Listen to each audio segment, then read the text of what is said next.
Welcome to the Open to Hope Show. I'm your host, Dr. Gloria Horsley, with my daughter and co-host, Dr. Heidi Horsley. These shows are brought to you by the Open to Hope Foundation as well as the Compassionate Friends. Well, Heidi, we've got a show which I got to call a mixed bag because it's so sad when one of our wonderful servicemen gets killed in active duty. And I know you know that because you work a lot with TAPS, the Tragedy Assistance Program, right? Right. You and I are both on their advisory board, and I've worked for many years with families that have had someone in the military die. The military is near and dear to my heart because I've done so much work over the last 10 years with them. And as you know, my son, your grandson, Alexander, is getting ready to deploy to Afghanistan in the next month. So, I mean, I'm now part of a military family, and I know how we really support our troops as it's not just the person that's in the military, it's the entire family that is there watching, having their back and supporting them. And my heart goes out to our guest because his son, who was in the Marines, died while he was, being deployed. And we're going to talk to him today about how he found hope after loss and what he's doing with his life to honor his son's memory. And also to celebrate his son, Albert, and to celebrate his life, which we certainly want to do today. So, David, welcome to our show. Thank you so much. Yes, welcome, David. And let me say a few things about you. I love that we're talking about thriving after the storm, because we don't just want to survive, we do want to thrive. I know you are the father of fallen Marine Cpl Albert Gettings. Thank you so much for his service. I know thank the whole family for supporting him as he served this country. And you are now the co-founder of the Albert P. Gettings Memorial Foundation. And you are also the co-founder of the Gettings Leadership Center. And I love what you say, and I know you speak all over and you're a motivational speaker. One person can make a difference, because I absolutely believe that. Your son made a difference. You're making a difference. We're making a difference. One person really can. So welcome to the show. You're giving me the chills, and I'm glad to be here. Thank you so much for having me. I had both of you on my summit, Thrive After the Storm. You were absolutely outstanding, and I'm proud and happy to be here today, and humbled.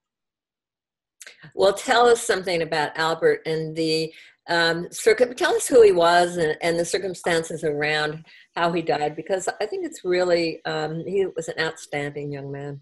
Well, thank you so much. Here's the story. My son decided after 9/11 that he wanted to join the Marine Corps. And at the time he was engaged, and his future wife decided that was not a good idea, and so did my wife. And I just kept my mouth shut, and finally he went and joined on his own, and he went in 2002 as an old Marine, a 24-year-old Marine. And in the Marine Corps, that's a little bit of an older Marine because most of them are 18 or 19. So as he went in as a supply and accounting Marine, and he decided within a year and a half or so that he would come home and say, "Dad, if I count one more thing, I'm going to flip out. I just have to get out of here."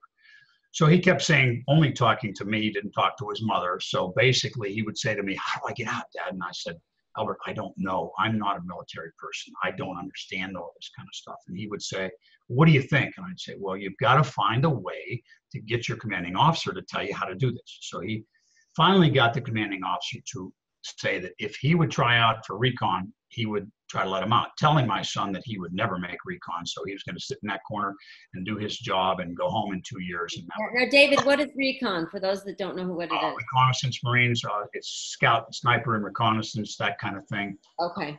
So Albert tried out, and when you told him he couldn't do something, that's when he did it. So he did. Out of 30 people, 6 made it. He was one of the ones that made it.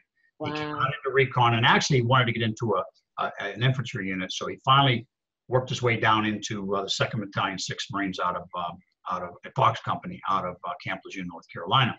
His first deployment was to Afghanistan, which is Afghanistan or the United States Embassy in Kabul. He spent 5 or 6 months there. Came back in 2005, was married on Memorial Day of 2005, and then went to Iraq a few months later. And within 5 months, he was killed on January the 5th, 2006. Yeah. A little bit about that story. Albert was a fire team and squad leader, and he was called out on what they call the QRF, which is the Quick Response Force. When someone is in trouble, they call out the Quick Response Force. They called that out for his group. he was in 1st platoon, and the 4th platoon was encountering snipers and so on and so forth. They called him to come out. And when he hooked up with the 4th platoon leader, a shot came out, and Albert was wearing plates in the front and the sides. They had just gotten plates within the last week before that, and they were wearing them. And somehow the bullet was successful and hit him above the shoulder and ended up coming out his stomach or his abdomen. And he went down, and another Marine came out to get him, and the other Marine was also shot. And Albert then got back up and for 17 minutes fought.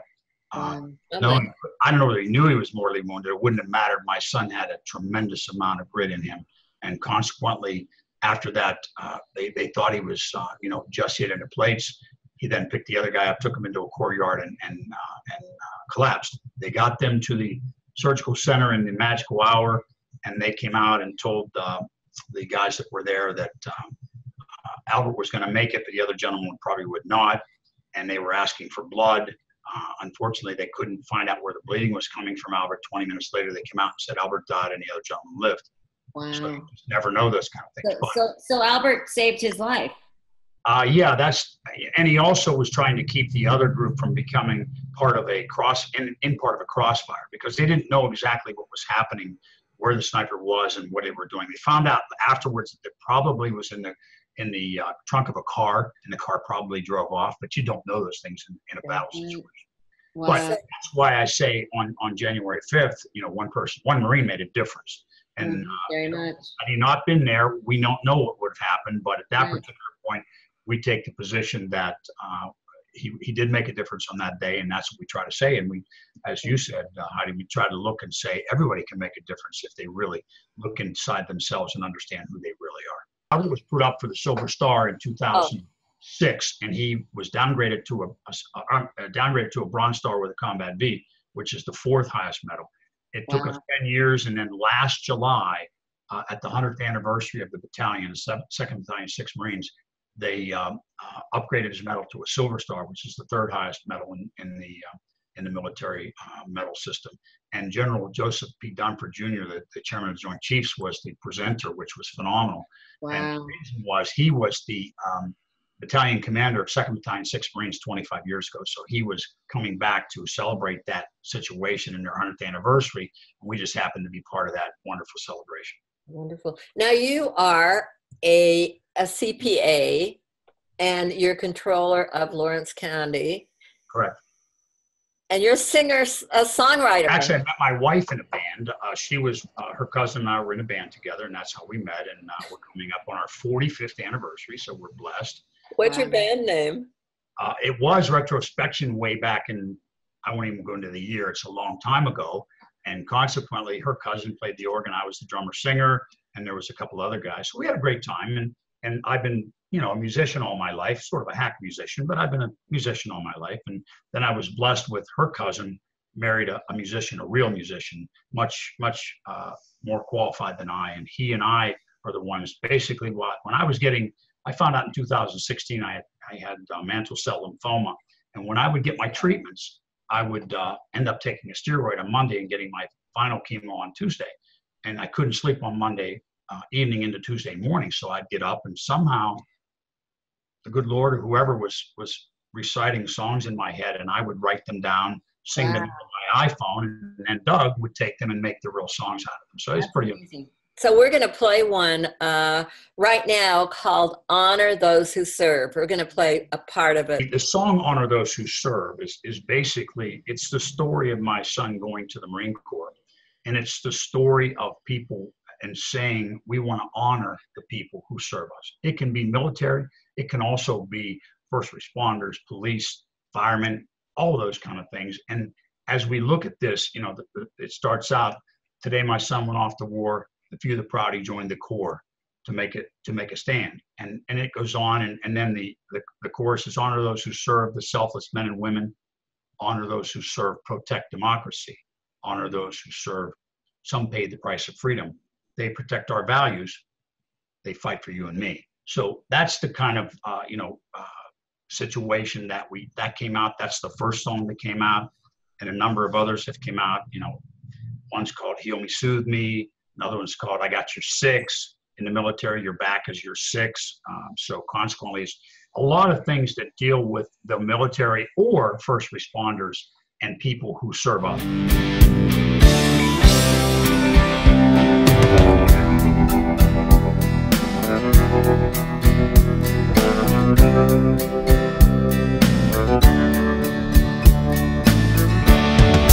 Honor those who serve, the selfless men and women. Honor those who serve, protect democracy.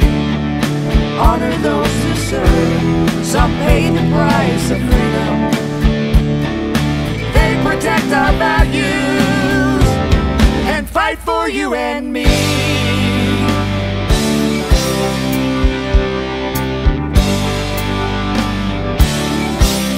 Okay, that was really amazing. Great job you've done that, isn't it, Heidi? It's really, really powerful. Thank you so much. I wanted to ask you, it's public speaking and your music and the things that you're doing, how has that helped you? And do you think that's a good healing process for somebody who's had a loss? Well, for my particular case, it's a tremendous healing situation because it allows me to talk about things that other people might benefit from. My wife has always told me over the past 45 years, you spend way too much time or way too much money on personal development things. I hope someday they're going to help you. And now we find out that they were helpful. You know, I'm a Zig Ziglar student and I love him. A mentor of mine. Unfortunately, Zig is no longer with us, but he's an awesome individual. But the idea here is, you know, we all have to have some outlet of how we do this. Our foundations are part of that outlet. The speaking and trying to help others is part of that outlet. Talk about your foundation a little bit and your speaking. If I'm listening to you today and I want you to come and speak at my organization, what would I expect? And talk about the foundation. What are your hopes and dreams? I know you give a scholarship. Yeah, basically, there's two foundations. The first one was the Albert P. Gettings Memorial Foundation, and that was made to do community kind of things and more than not scholarships. We give scholarships to the high school that my son graduated from, and also the high school where my wife teaches, which is a career in tech school. And we've given out over 120 some scholarships over the past 12 years. Wow. And that one is pretty much now endowed to be able to give out 4 scholarships, 2 to each of the schools into perpetuity. So that's a good thing. Now, the second one is the Gettings Leadership Centers, and that's really focused on the fact of trying to help children. We think that the children are not really taught about honor and respect, and they're not taught about values and character, and they're not taught about action and vision. So we think that the foundation, that's the one we're trying to move forward now. And as we move forward, we were thinking it's going to be a physical center, but I think now it's morphing a little bit more probably into a virtual reality kind of center where we can get kids on the internet to go there and it to be a safe space to allow them to grow and to hear. We think honor and respect are things that, you know, I was an only child and my father was a little bit older than most. So I was taught respect was a really, really big priority. And we think that we taught our kids that, and we think that we want to teach society that. Not that they don't know it, but we've sort of lost sight of that. And we don't think some of that is really there. And obviously the Travis Manning Foundation does a character development program. The Medal of Honor Foundation does a character development program. My wife has already integrated that into her teaching at Botech. She's a learning support English teacher. So those are the kind of things that we're trying to do. And we're moving forward. You know, we've been a two-person kind of thing. And I went out and raised a lot of the money, and I went out and raised a lot of the awareness. And, you know, I'm starting to realize that I'm probably not totally invincible. I'm just partially invincible. So consequently, I've got to figure out other people to help do this. And that's how we're trying to put our music and our story together and make it sort of inspirational music that will allow us to grow. And it's a bad comparison, but the Trans-Siberian Orchestra gives you a story with the music. And it'd be great if we even get 1/3 of the way there. But the point is, we want to take this inspirational stories and inspirational music and meld them together. Okay, where can we find that?